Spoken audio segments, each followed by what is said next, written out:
अवधूत चिंतन श्री गुरुदेव दत्त. श्री स्वामी समर्थ. 25 जुलै शनिवारी आषाढी एकादशी येत आहे. आषाढी एकादशीचा उपवास हा सगळ्यांना करायचाच आहे. आपण बाकी एकादशी नसेल करत तरी पण आषाढी एकादशी सगळ्यांनी करावी. त्या एकादशीला खूप महत्त्व आहे. म्हणजे आषाढी एकादशीचा उपवास तुम्ही केला तर बाकीच्या सर्व एकादशी करण्याचं पुण्य तुम्हाला मिळते. एवढी ताकद या एकादशीच्या व्रतामध्ये आहे. बघा, या वर्षी आषाढी एकादशी 25 जुलैला शनिवारी येत आहे, पण त्याला देवशयनी एकादशी म्हणतो. त्या एकादशीपासून चातुर्मासाला सुरुवात होते. म्हणजे बघा, देव जे आहेत ते निद्रावस्थेत जात असतात. 4 महिन्यानंतर कार्तिक एकादशीला देव जागे होत असतात असे म्हटले जाते. तर एकादशीच्या दिवशी आपल्याला तुळशीची पूजा कशी करायची, तुळशीला विशेष महत्त्व आहे. जेव्हा एकादशीच्या दिंडी जात असतात त्या दिंडीमध्ये महिलांच्या डोक्यावर तुळशी वृंदावन घेतलेले असते. या एकादशीच्या दिवशी तुळशीला खूप महत्त्व असल्याने आपल्याला तुळशीची पूजा अगदी साध्या सोप्या पद्धतीने करायची आहे, जेणेकरून आपल्याला तुळशीच्या लक्ष्मी मातेचा भरभरून आशीर्वाद मिळेल.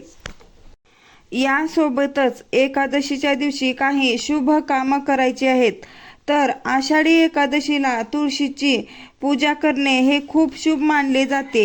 या दिवशी भगवान विष्णू आणि माता लक्ष्मी यांची पूजा केल्याने घरामध्ये सुख समृद्धी शांती तर पांडुरंगाची कृपा आपल्यावर राहते.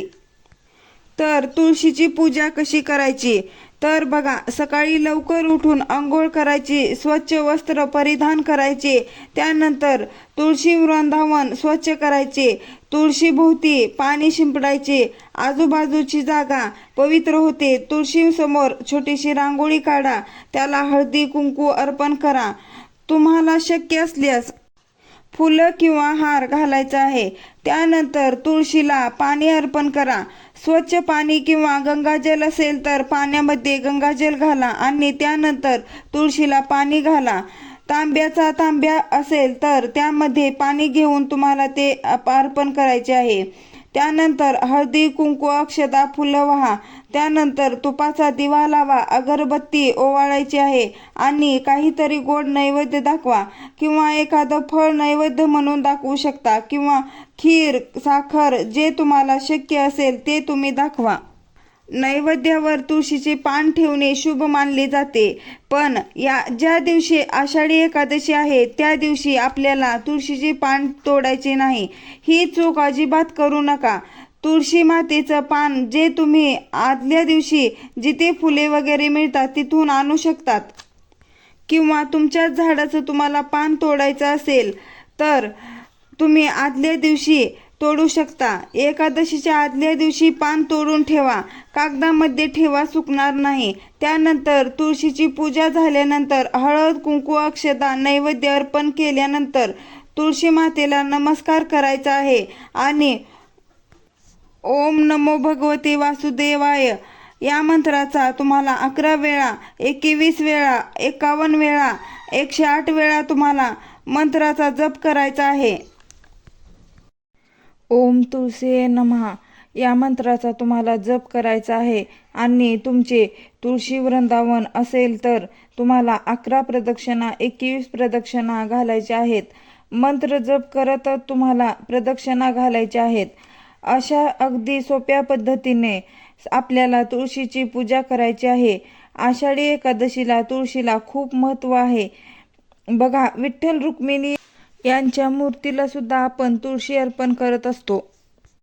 तर या दिवशी चुकून सुद्धा तुळशी तोडू नका. आता आषाढी एकादशी दिवशी काय करू नये, तुळशीची पानं सूर्यास्तानंतर तोडायचे नाहीत किंवा एकादशीच्या दिवशी तुळशीची पानं तोडायची नाहीत. त्यानंतर तुळशीजवळची जागा स्वच्छ करा. त्यानंतर मांसाहार करून तुळशीला स्पर्श कधीही करू नये. एकादशीच्या दिवशी असे पदार्थ खाऊ नका. तर अशा पद्धतीने आपल्याला तुळशीची पूजा करायची आहे. आता आषाढी एकादशी दिवशी तुमच्या घरामध्ये काही शुभ कामं तुम्हाला करायची आहेत, जेणेकरून घरामध्ये सकारात्मक ऊर्जा निर्माण होईल. आपल्याला घरामध्ये दुःख अडीअडचणी येणार नाहीत। या दिवशी आपल्याला श्री विठ्ठलाची त्यानंतर श्री विष्णूची पूजा करायची आहे, त्यानंतर तुळशीची पूजा करायची आहे। या दिवशी तुम्ही पाठ करा, हरिपाठ करा, भगवद्गीतेचं वाचन करा, नाही जमलं तर यूट्यूबला तुम्ही या गोष्टी लावून ऐका। यानंतर दान धर्म करायचा आहे।